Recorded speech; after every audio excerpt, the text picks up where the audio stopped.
May I offer the right to reply to mover of the motion, Councillor Alexi Dimond? You may speak up to 2 minutes, please. Thank you. Thank you, Lord Mayor. Well, to be honest, I was quite shocked to read the Labour amendment and to hear that you think austerity has ended. If this is what you say and you believe, you are going to get wiped out at the next local elections, and it will be deservedly so.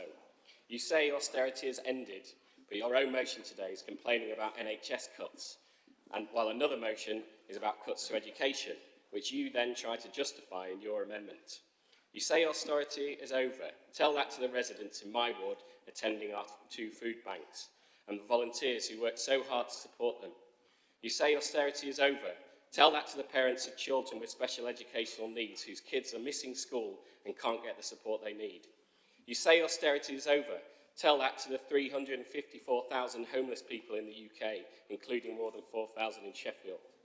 Tell that to the pensioners who have lost their winter fuel payments and those who have to choose between heating and eating.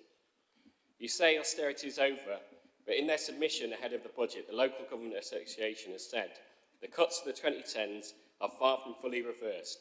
Core spending power remains 16.4% lower in real terms in 2025 compared to 2010-11.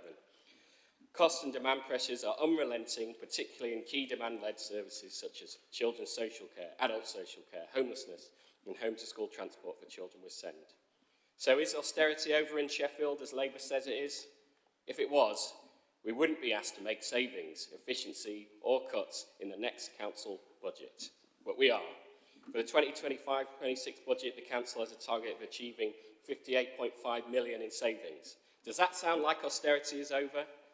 Only when the last food bank closes, when this council doesn't have to cut our budgets every year, when the government stops cutting vulnerable people's benefits, when we no longer have thousands of on council house waiting lists and in homeless accommodation, only then will any of us be able to say that austerity is over.